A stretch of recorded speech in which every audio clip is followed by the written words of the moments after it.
Pushing the boundaries of expectations, rewriting the rules of adventure are the reasons we get up in the morning. We share your hunger for a life without limits. Well, no, what do you mean? If you get your tooth knocked out, you do what?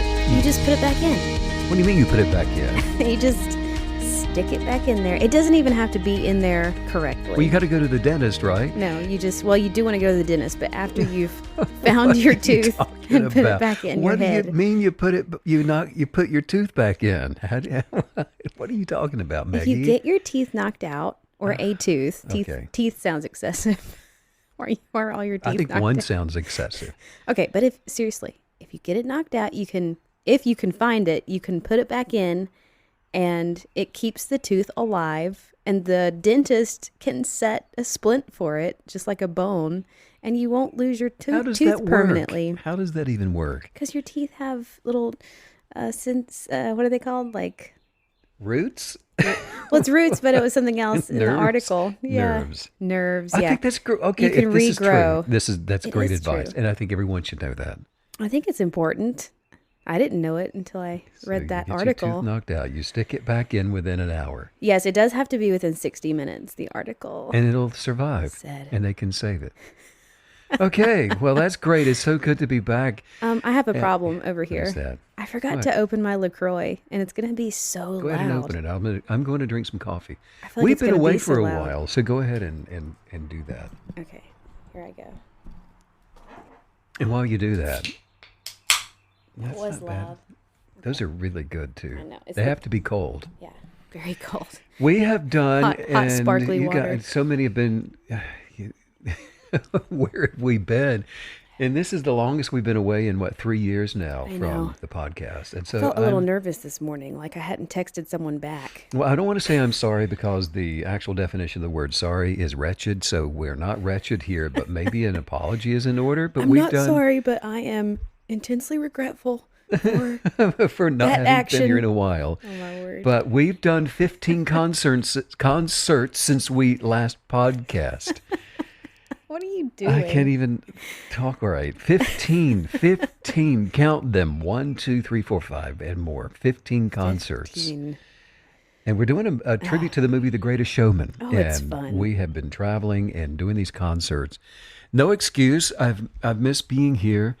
So I have too. I've missed everyone. Have you ever fully embraced how unique and special and different you are, Maggie? Yes, I have. Oh, well. Because if you haven't, it's one of the perks of being in love with yourself. If you've not, maybe it's because you're conforming to negative influencers, and you just took the wind out of my proverbial sail. Well, there. and that's the current me. There was Yes, a past life me where that was not the case, but you've taught me well, sir. So you're embracing how unique and special you are. All of us should be doing that. Yes. And if you are not, all the things that you're experiencing in life that come from negative or that are producing negative manifestations typically comes from all of the guilt trips that a person is going through because they are conforming to the negative influencers and they're not embracing their unique and their special and different self like you are. What a tangled web that becomes. Help me out of this. But I think what you just said is intensely accurate and helpful because it really is, you sort of start spiraling and you kind of get sucked down the drain when you start on this. Oh, this is good. Oh, yeah. Listen to that. The amount of Isn't gadgets. It wonderful? And in this birds. room, we've got the door open, the birds are out in the back, and the flowers are blooming, and the clocks are chiming. The biggest grandfather clock I've ever seen. Living our best life. KineticBelief.com is the website, and if you'd like to comment on today's podcast, once we get to the other end of it, please do send us a comment and let us know something. Well, and can we go back to what you were just saying, though? Because Sure. it really did, I think it's great, because when we start down that path of negativity, it does start swirling us around, and it's very difficult to get out of that because it's so internal. I mean, it's all happening in our minds, and the possibilities are endless for how low you can go in your mind. And so it does, what you just said, like just having all of those negative thoughts about self, it sucks you in. And those possibilities come from adhering to the negative influencers in our lives. Yes. If you've got border bullies around you, if you are working with others that are more than glad to tell you what's wrong with you, Yeah. more than happy to tell you how big of a screw up you are. That's been If you're listening to that, if you're looking to others to form your opinions about self or what you should be doing with your life, invariably, more often than not, that's what you're going to run into. That's been a big one for me because I shouldn't say I have it now. I used to have a terrible habit of carrying other people's emotional water, if you will. If they were being negative or being a border bully, I would make excuses for them to keep it going. And that's a toxic trait. That's not good. That's the one area that maybe you're not unique in, Maggie, is that's common. That's what everybody, when we start carrying the emotional water of others, then we do get all kinds of tangled up. Well, and for me, it was such a lifelong habit. Even though I was intensely mindful of what I was doing, it took a long time to stop. I had to take quite some drastic steps. It takes becoming a kinetic believer, doesn't it? What? And while you're at kineticbelief.com, check out the 100-day Kinetic Belief Manifesting Journal. Yes. It's available on the website. And by the way, it is not a diary. It's a journal. It's a manifesting journal. Yeah. To rearrange and change the circumstances of your life and to come out from underneath the negative influencers in life. And I know there are a lot of people that have gone through it multiple times, but I have to say, even making it through one time to the 100-day mark is quite the feat. And if you've done that, pat yourself on the back. Well, and if you've done it, you'll know how remarkable it is. Just try it for 100 days. Yeah. And you literally do transform the rest of your life. Mm-hmm. It works that way. I've never had such a deep introspection and self-clarity than when I'm in that journal. It delivers. It kind of, it's like wringing the washcloth of life out. Oh my goodness. Did you just clean the kitchen? This is my third cup of coffee. You just finished loading the dishwasher. You have all these kitchen analogies. That's sort of true. Have you ever taken a guilt trip? Where did you go? Oh my goodness. The land of forgotten dreams. I really enjoy these podcasts with you. And probably because of the work that it represents, and it does represent if we've just come out of the kitchen, but we have been on this journey of travel for 3 solid years now. And the exploration that we have been on with the journey has led to so many different topics. And we get to unpack them together. Yes. And that's the treat. I'm sorry. I'm just excited today. I'm stepping on you. Roll with it. Go Okay. Whenever we do these podcasts, I feel like I'm getting back on the bull, back on the bronco, which is a good thing. I mean, you want to approach life as though it's that, the class 5 rapids that you need to traverse, or the bull you need to ride for 8 seconds, because the only way to do it right is to dive in and learn as you go. Well, riding that proverbial bull for a few seconds, that's what gets you off of the galloping and the couch, the whatever it is, that it gets you stuck in a rut. Yeah. And if you're somebody that's at ease with what makes you unique, like you are, and if you're willing to show your special characteristics, and if you're willing to show your strengths, if you're willing to show all of your giftings to the world around you, to people that you know, then perhaps you're not somebody that is prone to, like we're saying, the guilt trips of life that causes a person to retreat into the abyss of guilt. And that's a good word, retreat. Yeah. That's exactly what it does. It makes you retreat in life. It does. It makes you pull away from your unique genius of purpose. But look, and maybe you're somebody that's new to kinetic belief, and you just happen to find the podcast. And if you are, and even if you're not, just recall and remember that what we attempt to do here is combine scientific evidence with that of philosophy, thought disciplines, religions, all of those things, to shed light on understanding how it is exactly that life works in the empirical world around us, but spiritually speaking, and the enlightened way of pursuing life. And when we understand it from transcending the lower life forms, it gives you a larger perspective, more of a holistic viewpoint of why things are the way that they are. I mean, in reality, not the way they appear to be, but why they are the way that they are in your life. Why do things not seem to work out for one when things are always rosy and peachy keen for somebody else? What's going on with that? Because so much has been revealed through, well, for example, quantum particle research and how thought interacts with the creative universe around us, that we now can scientifically look in on exactly what makes things work the way that they're working. How is it that one person experiences life in one way and somebody else in a completely different one, and it's consistently the same way for both of them? How do we change that? Because it can be changed. And that's what excites me. Yes. Is that we are actually at the helm of controls.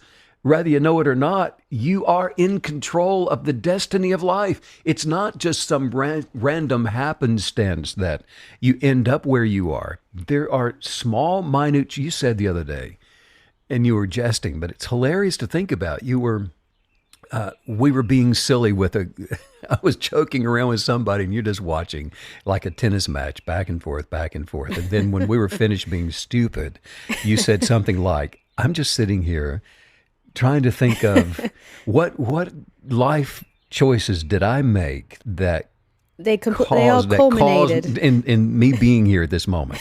Having to watch this. Right.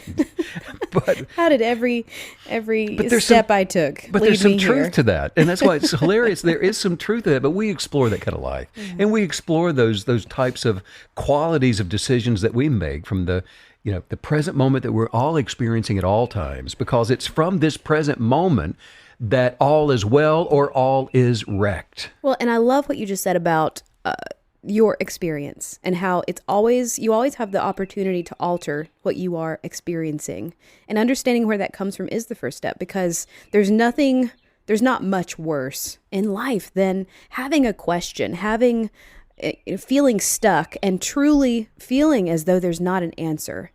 And so everything that you just described, that path will always lead to an answer. It will always lead to growth and what you're looking for. Well, what people will do is, when they're needing an answer without having the input or the information, it's kind of like going back to the refrigerator when you're hungry and there's nothing in there, but you go back and you start rifling through the few ingredients and things that you have in there, hoping that the roast beef sandwich is just going to magically appear or whatever it is. Yeah. And it's not in there. You're looking in a file box for a tax receipt that's not in there, and you keep going back and you're looking for it, rifling through it. It's not in there. You need more information. You need to go to the grocery store and get some more ingredients. And get that roast beef. Get the roast beef. Find the tax receipt. Whatever. Good luck. But in quantum physics, Maggie, everything in the universe is moving to or from the original source. Yes. And so because of that, we know that particle attraction, for example, is remarkably predetermined by the bias of a belief. So what this means in the macro universe, where we see things and talk about things, the bigger, not the micro, but the macro, is that circumstances, the life that we are experiencing, the 15 concerts that we just went through, whatever it is going to be determined by what we believe. All of that is determined by belief, and it also changes by belief. Yes. Things work out better for those that believe better and expect the better, and they are worse for those that believe the worse and expect the worse and talk about things being bad. And that is the culmination. That's the key to all of this, is remembering, just getting ourselves to remember that it's our belief and the words that we're saying that are creating this reality. And it's not because it's just so tempting. It's always because we do have our senses. We have sight, we have sound, smell, whatever, but we're constantly bombarded with the concept that the problem is outside of self. The problem is in front of me. It's this person, it's this concept, it's this situation. And so always getting back to the core truth of what you were saying, that it's within our mind, it's within our belief system, it's within our words that, if we are the problem, we are the solution. Yeah, well stated. If we're the problem, whatever you think is the problem, then you're constructing that as the giant in your life of problems, because we are at the levers, we're controlling it, and the universe is not a respecter of persons. In other words, it doesn't work for one in a way that it does not work for the other. There's a average common ground playing field that we're all part of. No one person has more authority and power, creative power in this universe than somebody else does. Everything that has mass in the entire universe is made of the same stuff. You are, I am, the stars, everything has the exact same building blocks that perform and function in the same way, meaning that we all have the same even though we have the same power and authority of genius of purpose, it's unique to you and unique to myself now to go and create the attributes that you have, that I have, to do this glorious work while we're here. You just have to know that, and you have to believe that. I feel like there's such a nice theme coming through everything you're saying today, which is there are truths about the universe that you must establish in your own mind and in your own heart as truth, so that you can then adhere to them when everything looks as though it's not true. Because what you just said about, it being an even playing field is so true. But if you were to look around and go by what you see, you would never believe that. And so making sure that we understand what you're saying today, and not just understand it, but make it revelation knowledge within our spirit. Something that we can stand on day after day after day. And that's really interesting, Meg. Something to stand on day after day after day. And when in that respect, you're talking about an eternal truth.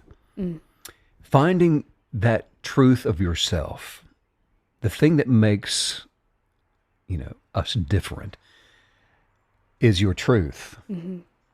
And Nietzsche, the philosopher Nietzsche, said that every great man is an imposter of his own ideal. But I would say that what this means is that when we look at ourselves through the lens of what we believe others think about us, we are imposters against ourselves, our true selves. Yes. Because we're believing that thing to be true about us that came from an external source rather than, like you said, from the source within. But when we look inside and accept that state of being that's different than what someone would have us to imposter ourselves to be, then when we look inside and embrace that truth and say, you know what, middle finger in the air. Like this song. This song says. Who sings that? I don't know. And 21, I don't know that 21 Pilots. Middle finger in the air. I don't care anymore. I am true to myself. And so by gosh darn it, am going to change the life I'm living to be extraordinary to myself and my truth. I wonder if anybody's really said gosh darn it when they put a middle finger in the air. Probably not. But you're unique. That's your truth, Steve. That's my curse word of the day. Gosh darn it. But every single human being was created, Maggie, in the image of the Creator, with an ability to attract their expectations and to literally change, literally grow, literally develop beyond what is represented in the now. To change what you get up and look at and wish would be different. Here we go. What time is it now? I think it goes off every 15 minutes. But to change, good or bad, most people are embattled by guilt trips. Yeah.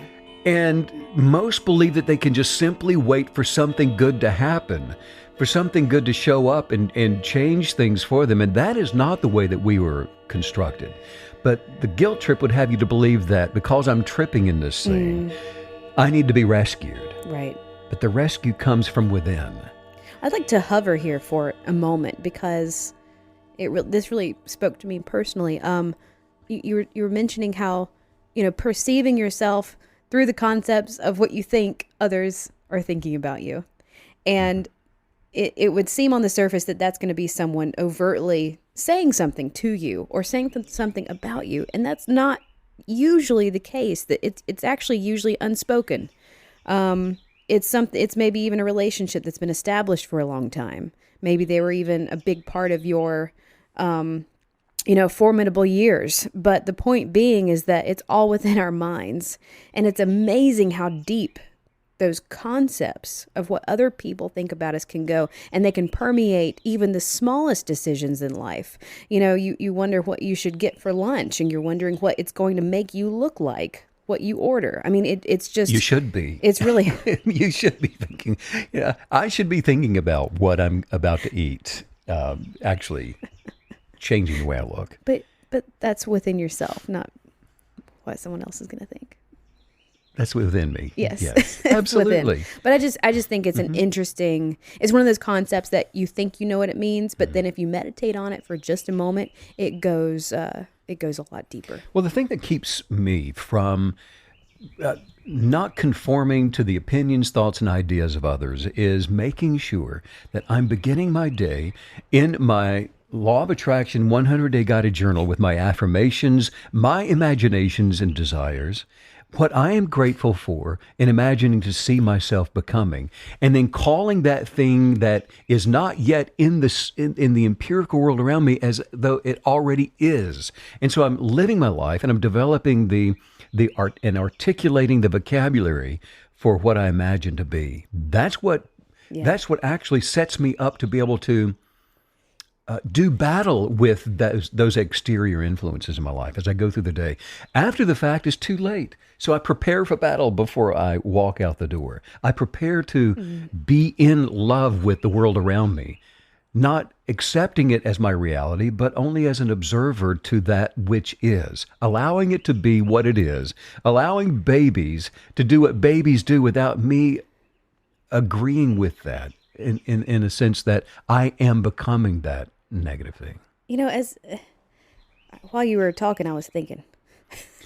And that's why I have to keep talking.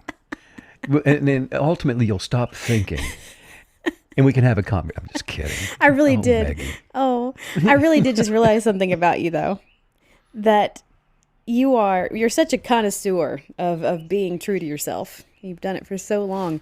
I just realized that sometimes you will stretch your legs a little bit. You'll allow that silly, crazy pendulum to swing a little too far, not too far, more than it needs to go in the silly, crazy direction. And I think that's probably a good lesson for all of us, instead of just saying, okay, I'm not going to care what anybody thinks, but you sort of keep towing that line of how people know you.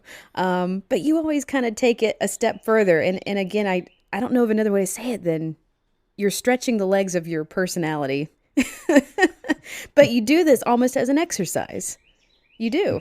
Yeah. You don't just, walk the narrow line of who you are, but you actually make sure you go a little over the line. Well, thank you. But I think that's important. That's a compliment. Because if you can go that far, if you can be, I guess the point is just, if you are willing to be seen as silly, crazy, ridiculous in any situation, then you've actually really achieved something. Well, you're not an imposter to yourself. Yeah. The weird little self The is weird little unleashed. self is to be embraced. Indeed. Absolutely. I think I took too long to say that. No, you didn't. I was just trying to find the words of Well, I think probably you were thinking things you were not saying, and that's No, clever I as was well. just meditating on you. See, there's love. There's love. There's so much love. Nothing just happens. No, it does not. It doesn't. Nothing. There is a universal law of attraction that responds to the power of kinetic belief. Kinetic belief is a belief that is not double-minded, and you've settled it. And the law of attraction will conform what you believe to change circumstances, to our, like you're talking about, the food that we eat, it changes our physical bodies. It changes the states of our observation, conforms circumstances to change to the degree of enlightenment, which is the way that we see the world around us, enlightenment, and in the things that we ask for are obtained by the expectation of that enlightenment. And all things then change according to our continual observations where that's concerned. Our continual observations come from our journaling, come from exactly what we are expecting to see in our lives. And that has to do with our physical bodies. Sickness cannot stay in the presence of the expectation of healing. Sadness cannot remain in the presence of the expectation of gladness, for example, and those kind of things. But you know something else I was thinking, Maggie? Comfort. And we were talking about this the other day. We were noticing, I think, some furniture in a hotel or something, recliners, maybe it was an Airbnb, somewhere we were. Yeah. But we were talking about, comfort will kill your soul when nothing to lose becomes something to gain. And when people are pursuing those things that comfort in life, they're negating the drive, the passion within to and putting that to the side to say, I just need to be comfortable. I need to surround myself with these comfortable things in life, but it'll kill your soul, and which is the pursuit of nothing worth having. And retirement will do that. And people will think that I am now working day in and day out from sun up to sundown to acquire these things that will make me comfortable. And I'm pursuing these things that really are just not even worth having.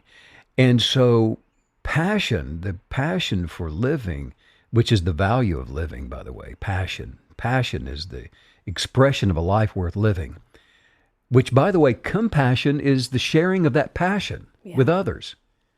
Sometimes we run out of the passion, and I need somebody with some compassion to show up to give me some of the passion, to reignite my zeal and zest for going and getting out of the house, getting out of this recliner, getting out of that bed, and going out and being the expression of what God created me to be in this life. Well, and passion is a fabulous word because it's the natural byproduct of spending time pursuing the life that you want to live, the life that you were meant to live. And so the more that you step into your purpose, your love for self, your love for others, the passion is automatically ignited. I think many times when we embark on this self-discovery process, at the very beginning, you feel maybe even a little lethargic.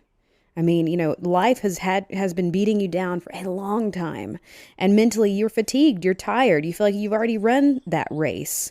But I just think it's so hopeful, and it's such a wonderful thing to embrace, the idea that it's not something you have to necessarily stir up. It's just going to naturally happen as you become a kinetic believer. Well, what are you passionate about?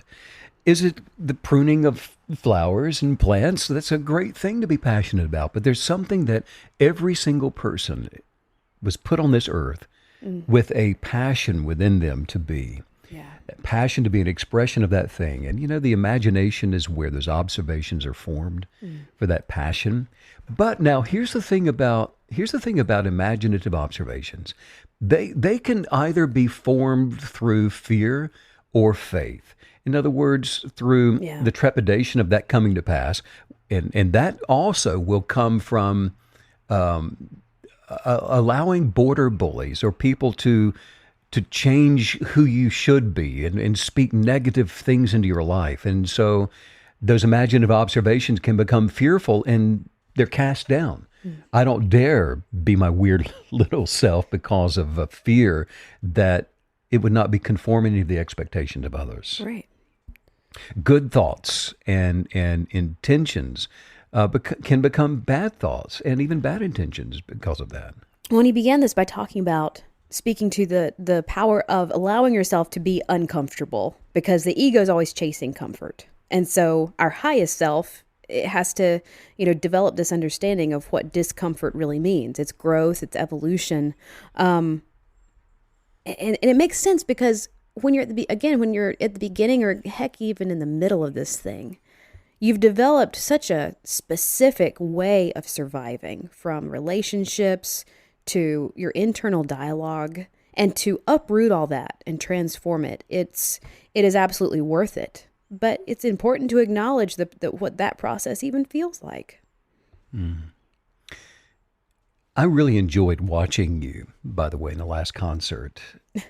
And when I walked off stage for a minute, and you were singing, you were up there singing some of the music from The Greatest Showman, and you were so high on life, on the music, on the lyrics, and your eyes were dancing, and you're singing, and dancing with the delight of the music, and that expression, and you were not encumbered by what people may or may not have thought about, what you were doing. You were just, I could tell it was an expression of delight coming from within.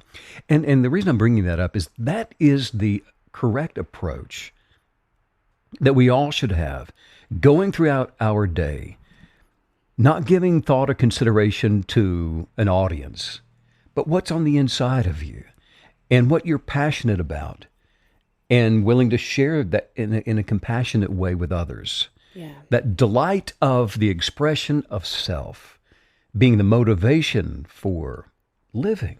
Well, and what's so beautiful about that is the compassion aspect of it, because I remember very clearly being up there and, I was definitely in my own mind and heart. And then all of a sudden I became so overwhelmed with the beauty of the opportunity I was being given to interact and share with this audience. Really just this euphoric state of celebration. Sharing. And I was I even felt so humbled that I got to be, a part of sort of almost like a torchbearer on this really great journey to a beautiful place that we don't get to go all the time. But you were celebrating your unique difference in that place because you were not trying to conform to anything. You were just being Maggie up there singing yourself. Imagine if trees, for example, spent their life cycle trying to be like other trees. Talk about getting weird.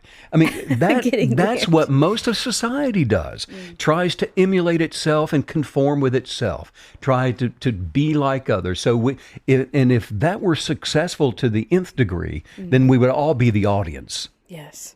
We'd all just go sit down. We'd all just be sitting there. Like, shouldn't somebody get up in there? rows. But, so true. But we are each one facet of the designer, one facet of God that otherwise would just remain unseen unless we reveal the characteristics of the facet within us. And now there are challenges to living our best lives. I don't have to tell anybody that. I think that's why we all are here today, is because there are challenges. And we do need to stir ourselves up with our best ideas. And we've kind of got off on this, and we didn't really prepare for it. But one of the most common is the natural expression of guilt tripping that is so easily received. I think we so many people can end up on a guilt trip and not even know. They pack their bags for it, not even know they got in the car and drove away. Where are you going? Well, I'm heading off to a guilt trip. I've got 2 weeks for this. Well, I don't want to come. I don't want to go. Got a lot of days. Don't even up. Send me a postcard. Just but that's what happens. Well, and guilt trips are so prevalent because the person enacting them, it's always the easiest path to manipulation. I think that's probably the hit the guilt trip button and you can get anybody to do anything for you. And so we have to watch out for these things. But awareness is the beginning, isn't it? Yes. Awareness is the beginning of all good things. Absolutely. all good things. Understanding our unique purpose for being here. That is awareness, which is to be the fullness of me. In this present moment with gratitude, I am fully, completely, totally me. Yeah. That's my awareness. And the sense of that will protect me from ever succumbing to condemnation and guilt trips and border bullies and all those things. Well, and such a big part of this is, establishing that we owe ourselves and our Creator everything. And I mean that in a positive way, not in an obligatory way, but in this purest form of this relationship with our Creator and with ourself. That's where life is happening. And so many times we've been tricked into thinking that we owe other people so much. And that is not the case. Well, that sense of indebtedness will cause a person to hide their unique qualities. Yeah. And so that's a question for all of us today. I think that ask yourself, do I promote my differences or do I hide my unique qualities? Are you heading out the door now to promote your, not in a prideful way, but in a way that is compassionate for others? Are you going out there to promote your differences, which are extraordinary and wonderful and unique and a little weird, which is a good thing? Or are you going out there to try your best to hide your qualities of uniqueness? And the ripple effect of that is massive, because not only are you being this beautiful example to others of what life can be, of what self-introspection can do, of what it looks like to be your weird little self, but then that is passed on. This is contagious. Kinetic belief is contagious. It gets on everyone around you, and it does spread. And then the two or more being gathered around a belief, that makes it even more powerful. And so nothing is the same when you're a kinetic believer. It does not stay the same. It's evolving, it's growing, it's changing, it's changing fast. It changes so fast because, most people, and I hear this a lot when we meet KBs, for example, and I'll hear how they were just hoping to disappear. And they were hoping to just be unnoticed until they became a KB. And then things started happening so quickly and dynamically. They began to become that unique expression of self, which that just meant that life began pouring into them, and then therefore through them into the lives of others. Because these are the kind of questions that will reveal whether or not you're living your best, most unique, purposeful life. Are you trying to be unnoticed?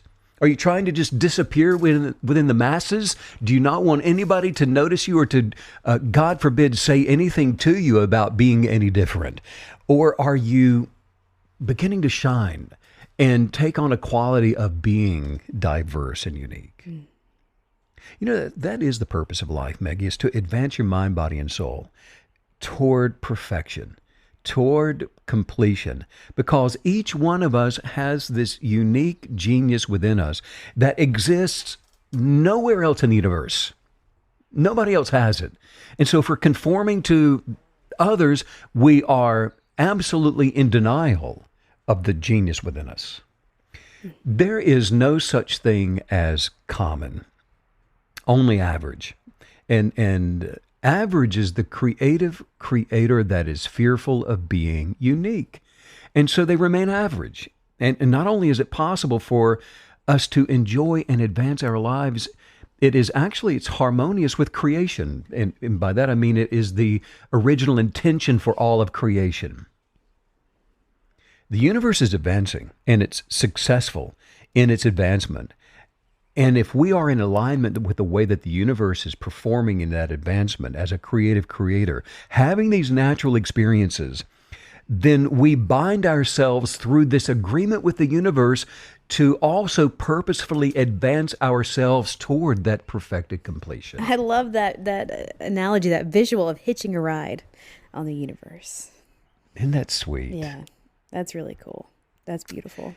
And that creates optimism, doesn't it? Yes. If you're hitching a ride on the advancing, its expanding universe toward perfected completion, then that will breed happiness. True happiness is optimism for advancing toward perfection. Well, because in that, when you start thinking that way, it's inevitable. There's just zero chance this isn't going to happen. There's zero chance that this isn't going to work, because you've met the universe in that place. And, if you know the nature, the laws of the universe, you know. It's inevitable. We're not jumping off the roof wondering what's going to happen. To see. Maybe I will, maybe I won't. Maybe when we were 10. But yeah. Well, but to not advance stops us from being optimistic, and it causes us to decrease. Yeah. We're either advancing or we're decreasing. And so without optimism, there can be, no peace. Without optimism, there's no joy. Without that kind of optimism where you've hitched a ride on the universe, there's no happiness. And so all of our most wonderful and inspiring dreams, for example, and all of those visions that we have for a bigger and better life, they are actually there as guideposts for imagining our lives to be perfected. Mm. But we cast those down. People will cast those down where there's no optimism. Yeah. Wow. And so the average human being is now prone to where we started, those guilt trip manifestations. And they do manifest. They manifest in negative ways. Guilt trippers are not at peace with their own decisions. No. Yeah. And so they're experiencing life from this negative place, always looking, it was like looking up through the bottom of a frozen pond, and it says ice above you and murky waters, and you can't see clearly anywhere. Yeah. The sky's no longer blue. You cannot hear the birds singing or the clocks chiming behind you. So it's isolating, and that's a important trigger to understand too. If you start feeling that depth of isolation, even suffocation, we know where it's coming from. Yeah, that's totally it. But experiencing life that's free from guilt trips, that means having enough self-confidence and belief in yourself that enables you to energetically act without fear of failure, and energetically act without a sense of any kind of condemnation or any judgment from anyone else. And I think this podcast, for me especially, and it just, whenever you have a teacher, I've learned so much from you over the years, Steve, but when you have someone and you believe them, you respect them, and they're giving you permission to say, no, I'm not guilty. No, I'm not under condemnation. Yes, I am a beautiful creature to be revered and celebrated and encouraged and edified. That goes a long way. I mean, the whole permission granted concept of what this podcast is for me, and I hope for others, it's so powerful. It's so thrilling. And it's like some of the conversations we've been having over the last couple of days. You get to the place where you're saying, you know what? Here I go again. By gosh darn it, I am living life on my terms. Yeah. My terms. My terms. And my terms are beautiful. Yeah. My terms come with good intentions. My terms are an expression of love and light and acceptance, and where there is no condemnation, where there is no guilt. And no, you can't put guilt on me anymore to try to get me to conform to your expectations, to live the life that you would have me to live. That's not why I'm here. I'm an orange tree, not an apple tree. I'm rooted in oranges, and my fruit is that of beautiful sun-kissed Well, and think about this, just the fact that your creator gave you autonomy, gave you free will to choose. I think that's a big boost in who you are. The fact that, look, your creator believes that you could pull it off. Your creator believes that you can do this thing correctly and accurately and thrive and survive in this space and the understanding of how the universe works. So we're capable. We have the ability. We have the built-in mechanisms to do all of this and do it well. Yes, but on the other hand, if we receive our identity but from the validation of others, then we'll never actually align our actions. Yeah. What we're going out this house to do today, we will not align our choices of endeavors with the essence of our original purpose if we are receiving our identity from the validation of other people. Absolutely. But now, Kinetic believers, however. But wait a minute. There's more. Don't touch that dial. Call now That's and get ridiculous. 10. Living successfully and free from guilt trips that don't measure their performance of life according to society estimations of being wrong or right. It has nothing to do with checking the box of yes or no, right or wrong anymore. Because Kinetic believers, we are moment-minded because we are present-minded. We're not trying to get somewhere. We're not aware of where we've come from. We are in this moment, living our best life. And so we are moment-minded, and long-term success is based upon the eternal core success in this moment, core of success in this moment. Meaning the platform, meaning the original identity that we popped into this universe with, being mindful of that genius of purpose. In other words, our thoughts, our words, our actions are in harmony. They are in alignment, and they have not been reconformed to the attributes of some outside source. Well, you can really see how all of that guilt tripping, all that negativity, it's going to prevent you from doing. It's going to prevent you, because the only way to grow, the only way to learn is to dive in.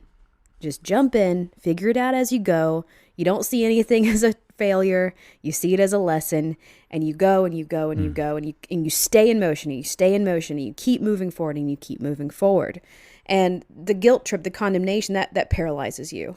And it keeps you exactly where you are, just like spinning your wheels in that one spot. And so that's the core of, for me, I mean, that's how I'm receiving what you're saying, is that's why it's so important. Well, think about it like this, Maggie. When there is a negative influencer, there's someone that is, like we were saying, putting a guilt trip on you for whatever reason.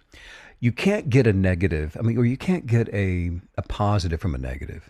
Mm-hmm. Or in the same way, a negative cannot come from a positive. In other words, the substance of those skewed imaginations that are from a guilt tripper, and they are stagnant imaginations. They reduce and they diminish life.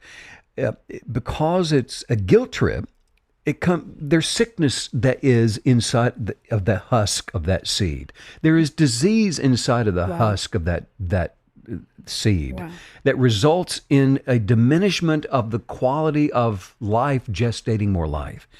One who's living with confidence in their original purpose, however, not only successfully manifests healing and strength for their bodies, but advance prosperity, advance peace and joy and happiness in every single area of life.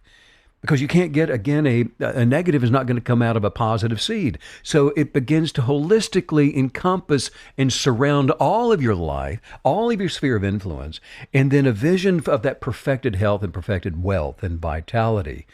It becomes part of your sleep, part of your imagination, and it becomes clear. There's a clarity that begins to overtake us when we are there's an absence of the guilt tripping. Well, the way that you just described that reminded me of how this is just something that's part of our daily practice. And I love that because it's not one and done. It's daily, it's daily, it's daily. That's the life of a kinetic believer. Yes, you grow and you graduate, you move on, but it's always being mindful of who we truly are, and then seeing it through and you've used the analogy magic eye before. There's posters from the 80s that if you stare at sideways, you can see the dolphins or whatever. But that's actually a wonderful analogy for being a kinetic believer, because you do have to have the vision, the insight, the foresight to read things as they truly are and not as the world is telling you they are. That's so good, because the foresight is in the same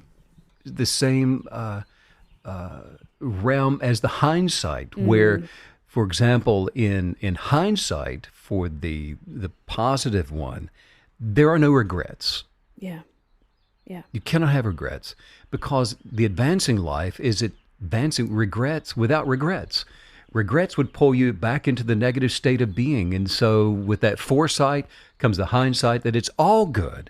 Yeah. And so we're meditating on and adhering to being free from guilt trip manifestations and advancing our life without those regrets. Yeah. Because we know who we are and we know who we want to be in this moment. And so we see ourselves as that in the present tense, and we understand why we desire our beliefs and why we are grateful continually in all things, as we see ourselves having achieved our highest viewpoints for our dreams and for our bodies, and we're casting down those imaginations that are fear-based and refusing to harbor any kind of self-doubt.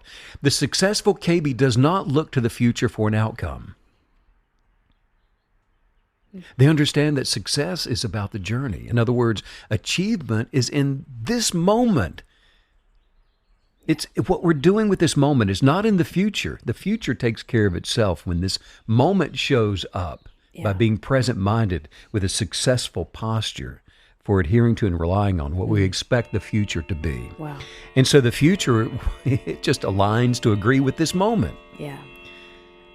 All of the titans of success are continually moment-minded to do their best and to be their best self, while being the person that they know themselves to be. And that's not based on feelings, is it? Or emotions. That's based on the determination of putting pressure on who I was meant to be in this moment, and adhering to that quality. Wow. people that are controlled by those influencers, like we're talking about, and the expectations of others, those errant life coaches, gurus that are setting goals for them, teachers that work to undermine the purpose of others, they errantly teach that talents make up purpose rather than genius. And talents are just skills. Anyone can develop a skill in a thing. But there's a genius that we have that's in us. And so when we are anointed with that genius, and which would actually, once it's perfected and we grow and develop in that, it contradicts the viewpoints of those coaches and others that are the other trees that are bearing other fruit that are trying to speak in our lives to turn our oranges into lemons. Well, that's why you've always said from the very beginning of this podcast that, you're not embarking on a journey to create a little Steve army, no thanks. I never want to tell anybody what they should do. Well, and you don't want them to be like you, because that's wildly inaccurate. I mean, the unique qualities in every single individual are so real. And if we could only discover them and uncover them, it would completely alter the landscape of, the whole world. Something that when you talk about altering landscapes that I've heard before, and is that if people will tell a KB, for example, when they begin this journey in their home, that they're selfish. You're working on you. You're beginning to put yourself first. You are, loving yourself, and you are putting these demands on other people around you to give you the room to be an expression of you. And what about me? What about us? Why are you ignoring us and not thinking about us anymore? And if you believe that you're selfish by putting yourself first, then I am telling you to pack your bags, because you are going on a guilt trip.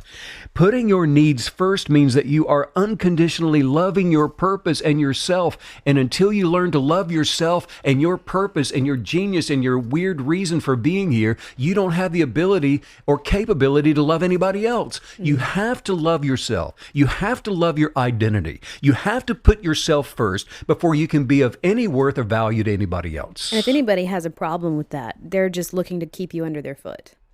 And that's right. The truth. Yes.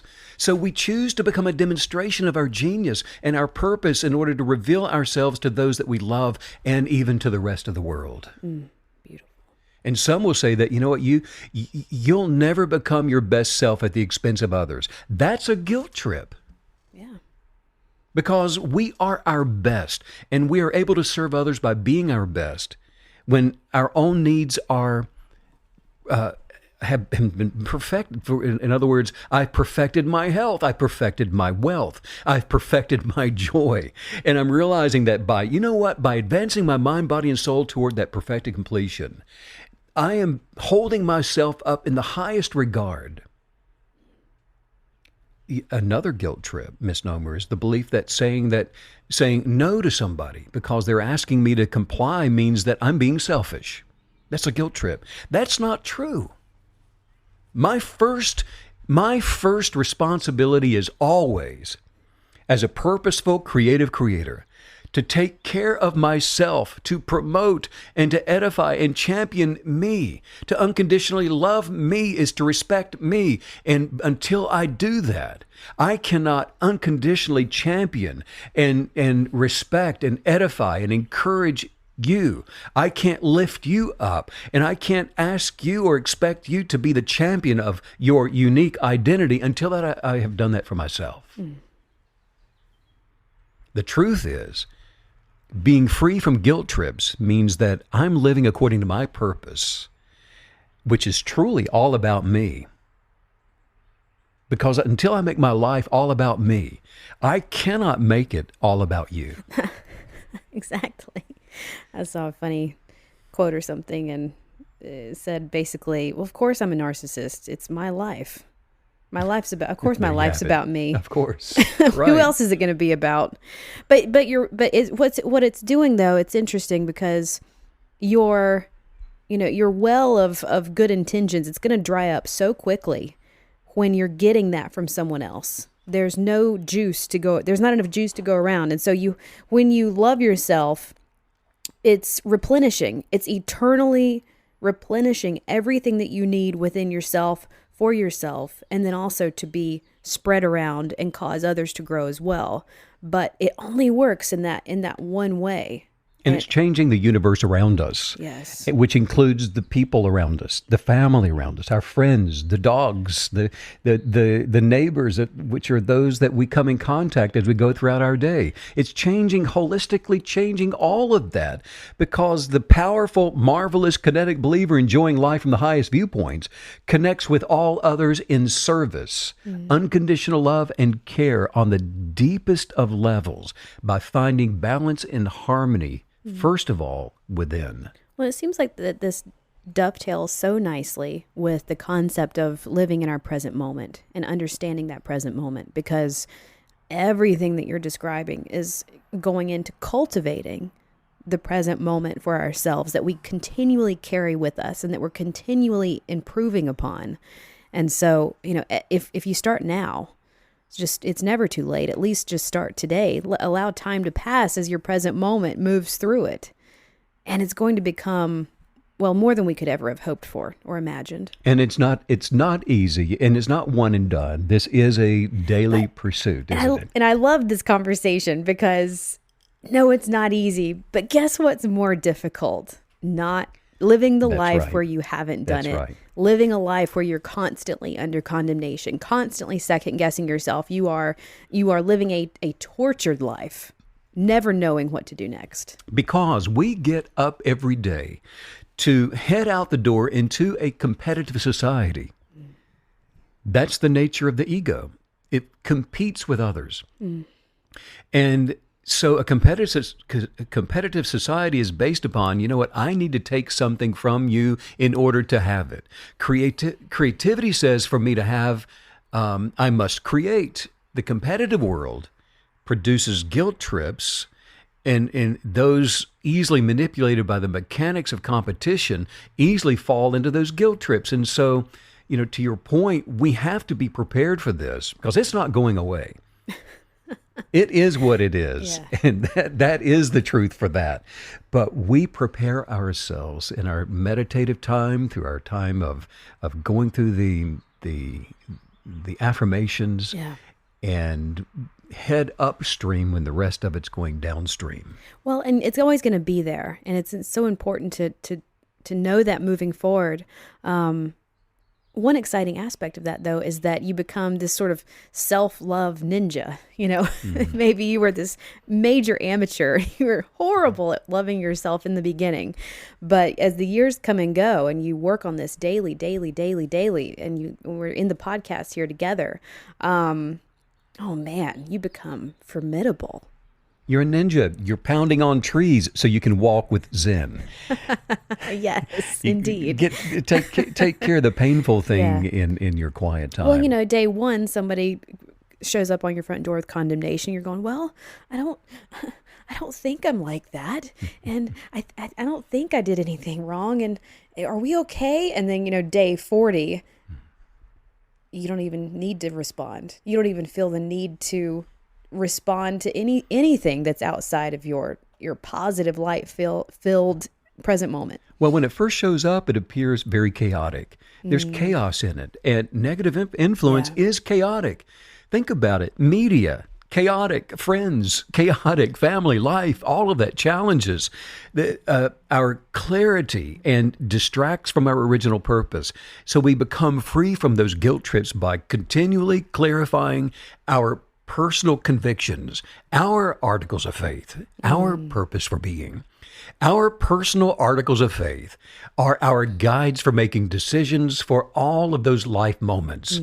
Actions that we choose to engage ourselves in, they are all born from self-confidence that comes from becoming the kinetic belief ninja, and no longer second-guessing our decisions, no longer being double-minded about our identity and our core personal values, and understanding and embracing what all of those mean to us individually. I've always loved how the story about Michelangelo, and he would say, the sculpture is within the block of marble, and my job is to release it. And I think that's a perfect analogy for being a kinetic believer, because if we just stay at this daily, we keep chiseling and sanding, and trusting that the perfectly sculpted life that we desire, that we know belongs to us, it will reveal itself if we trust the process. And by perfectly sculpting life the way that we had imagined it to be, keeps us free from guilt and the guilt trips, doesn't it?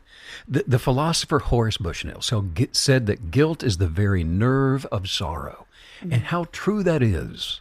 When we succumb to those guilt trips, to the manipulation of others that challenge us to not live the life we were meant to live, it comes with sorrow if we receive it. So we stay free from the sorrow and free from all of that. Immerse yourself into yourself. Make the decision to do that. Yes. Liberation comes from a choice, by making the choice to love yourself. And we can't afford to put this off any longer. So we look within to go out and become that thing that we desire. How long has it been since you walked through a grove of trees alone, but then again, not alone? How long has it been since you've done something that you really enjoyed doing when you were a child? How long has it been since you held the hand of a friend while crossing a street to spend whatever time you should choose in a bakery or a cafe? On the surface of those things appear to be really simple things, but it's the simple things that have the immense power for building great confidence and satisfaction and fulfillment. Actually, life is pretty simple. It's when we get our value from the opinions and the judgments of others that simple becomes complicated. Just like small drops of water make the oceans mighty, the small things in life that we enjoy contain the ability to open the massive universal storehouse of our treasures. And knowing this, that's what builds great confidence. When God first imagined us, his imagination cast the particles of our essence, like you were saying a little while ago, the form that gave us this life into existence. And our Creator established a desire within each one of us, within our hearts, and he christened us with all that we'll ever need to not only realize our desires, but to capably manifest them through the action of our achievements. But I'll tell you that through the competitive exposure of competition and bullies and guilt trips and all those things, while maturing here in the natural, perhaps, maybe, you have forgotten what your unique genius even looks like. Maybe you've lost touch with who you are and what you enjoy and really like doing. And it could be that you might even feel like at this point in your life, liberating yourself by becoming free is not even an option for you anymore. Maybe you feel like you're just too saturated with all of these responsibilities that have been bestowed upon you. And it may seem impossible to spare even just a few minutes to meditate and reflect upon your own life, your direction, your dreams, and your aspirations. Well, what you must know is that if you truly love anyone else in this life, you have a responsibility, you have a duty to cast down the imaginations of every negative influence that you've ever considered to prevent you from listening to your inner genius. The inner conversations that you have throughout the day, and certainly at night when you lay down to rest, those thoughts should become uncluttered. They should become edifying to you more intensely with each day, so that you will regain the center of your purpose, and you'll find a quiet peace and enjoyment. And as soon as you begin journaling your highest viewpoints for creating and relocating your articles of faith, your convictions for living, it'll start to overtake you, and you'll enjoy the action of your expectations. And you're going to find a light in the rediscovery processes of your attitudes and your original purpose, intelligence that's been there all along. It never left. It's still there. Determined to find your faction. Determined to find your group of friends and acquaintances that'll celebrate and edify and champion your talents. And they're probably a group of KBs like you, kinetic believers that cast down every negative thing. And then by holding yourself to the highest standard of your original genius, you're going to begin to attract those individuals like you did this podcast. People of like kind on the same mission that you've assumed for unconditionally loving others. You know, life becomes peaceful and so enjoyable when you are among creative creators who celebrate your differences and understand differences is just the beginning to all wisdom. You're going to find delight in the exchange of information through good conversations and this massive wealth of mental delight for your mind. It's expressively natural to want to be heard. It's natural to want to be appreciated and encouraged and loved, not manipulated through excursions brought on by guilt, but championed by the cause of your unique dynamic self. The company of other people who are also brave enough to fearlessly love provides an audience for your success. So imagine to see and believe and transform your life accordingly. It's been said the journey of 1,000 miles begins with a single step. So take that first one today. Start small. Continue to journal along your journey. And the single steps are going to develop into giant strides. Go for it. Your best life is now. It's in this moment. So turn your affection within and locate the strength of your eternal source. Say this out loud. I'm living dreams with enthusiasm. I'm living dreams with enthusiasm. The little things in life It's the little things in life are my satisfaction. They're my satisfaction. I enjoy being surrounded by others And I enjoy being surrounded by others who are also enjoying themselves. who are also enjoying themselves. I am fearless I'm fearless. as I live my life with courage. As I live my life with courage. I am following my best life. I'm following my best life. And it is now. And it is now. I am love. I am love. I am happiness. I am happiness. I am joy. I am joy. I don't have those things. I don't have those things. I am. I am. Therefore I am. Therefore, I am.